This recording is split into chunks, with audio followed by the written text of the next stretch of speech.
Fala, meu amigo. Vamos voltando com mais um episódio aqui. Esse aqui é o episódio 5, referente aos trades do dia 11 de outubro. Hoje, o momento que eu estou gravando aqui, esse vídeo é dia 12.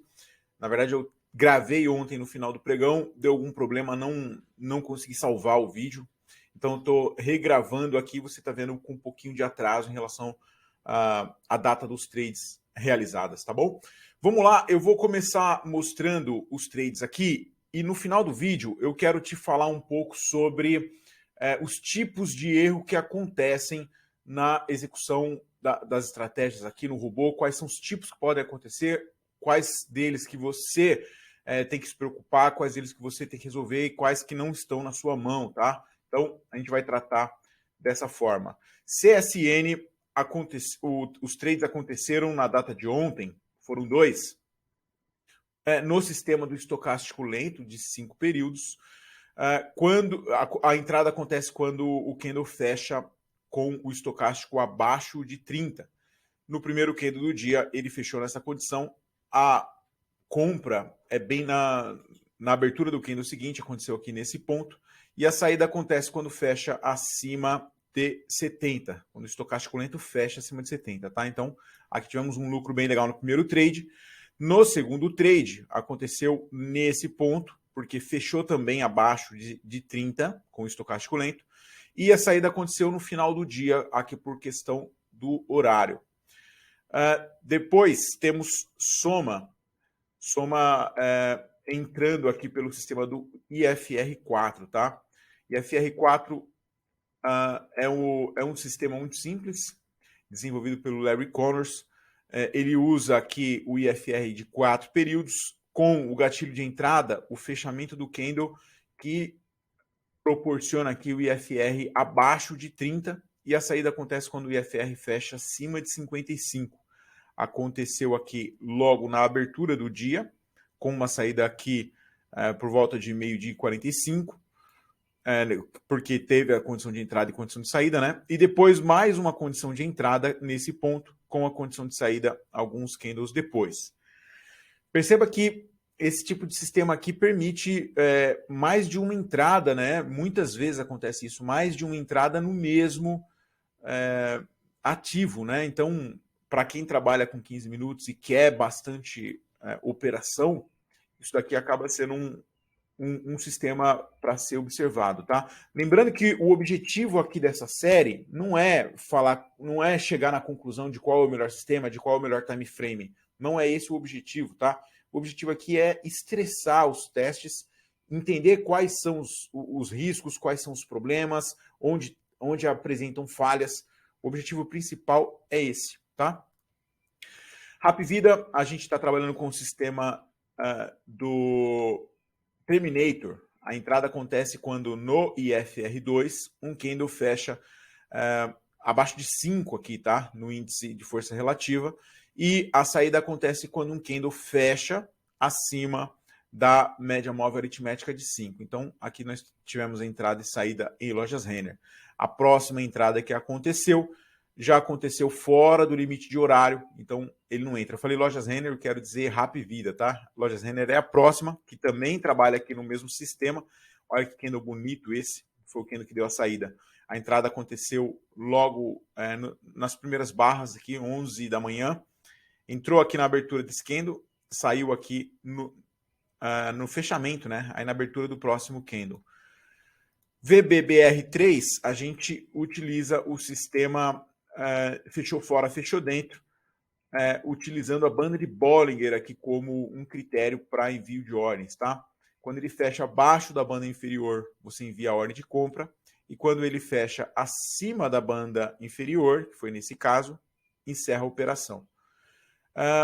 Esse próprio candle aqui, ele também fechou abaixo da banda, então ele já fez uma nova compra e fechou acima da banda, então ele já também deu a saída, tá? Então foram dois trades aqui em VBBR3. Prio 3, a gente está trabalhando com o sistema Stop ATR.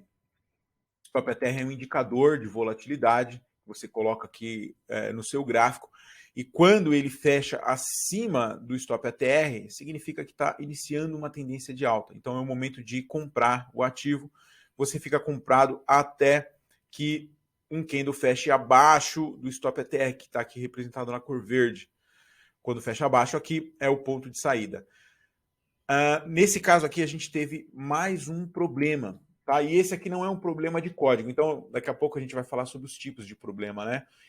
Esse daqui é um problema que a gente não tem como resolver. Esse aqui é um problema que a gente precisa relatar para a Nelogica e entender com eles por que aconteceu isso, né? Perceba que o código aqui está dizendo para sair porque ele fechou abaixo do stop ATR. Mas esse tiquezinho em verde aqui é onde, na realidade, o trade foi finalizado. E ele foi finalizado na outra barra, né? Era para ter sido finalizado nessa barra. Então, ele adiantou 2 barras para frente para conseguir concluir o trade. Provavelmente isso aqui fechou no horário, no prazo do tempo, né? Então, esse daqui é um problema do tipo grave, né? Esse daqui não tem como a gente resolver. Eu vi isso acontecendo até agora no Stop ATR para Prio 3. Então, provavelmente eu vou ter que tirar o Prio 3 aqui da lista, porque talvez seja o problema com o ativo aqui, né? Mas é evidente que eu vou passar esse problema para a Nelogica. BPAC 11 a gente usa o sistema do IFR4, tá? Que eu já expliquei anteriormente. A entrada aconteceu nesse ponto e a saída aconteceu no final do pregão.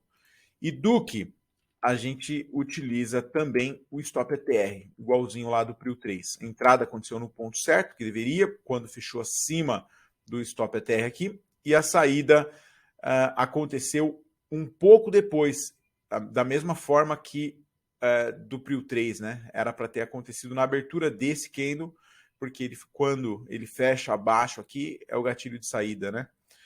E aconteceu no candle seguinte. Então, mais um problema aí para ser relatado. EQTL3, usando o sistema do IFR4, a entrada nesse ponto e saída nesse. Eu vou rapidinho mostrar aqui no Excel e já volto para falar sobre os trades em si. No Excel a gente teve aqui o registro aqui de 12 trades, vamos passar rapidinho por eles. Cosan foi o primeiro com 2% de alta, de lucro aqui, né, no estocástico lento. Soma 3 e FR4, prejuízo aqui de 0,56, isso aqui é sempre líquido já, tá? Rap Vida no Terminator, elas por elas. Lojas Renner aqui no Terminator, um lucro aqui de 0,47. VBBR3 no fechou fora, fechou dentro, foram 2 trades, né? Esse primeiro deu 0,51 negativo. Stop ATR com o Prio 3, 0,19 negativo, lembrando que teve um erro nesse trade. O segundo trade de VBBR3 no fechou fora, fechou dentro, 0,23 negativo. Cosan, o segundo trade do dia, com prejuízo de 0,89. Soma 3 e FR4, 0,3 positivo. BPAC 11, 1,16 negativo aqui no IFR4. E Duque 3 pelo Stop ATR, 1% de queda, de prejuízo. EQTL e no IFR4, 0,36 de lucro. E foram esses.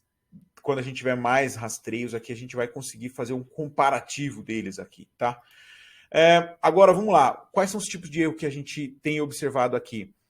O primeiro deles é erro de código, né? Então, a gente escreve aqui qual é o sistema operacional, pode testar, fazer backtest disso daqui, verificar se está entrando no ponto certo e saindo no ponto certo, né? Então, esse erro aqui é um erro muito fácil da gente identificar, mas às vezes acontece de ter alguma coisa não prevista, né? Como uma abertura em gap, como, sei lá, um movimento muito abrupto durante o pregão que você não viu lá no seu backtest, né? Então, esse tipo de erro você, quando ele acontecer, você vai perceber e vai ter chance entrar lá no código, editar e arrumar.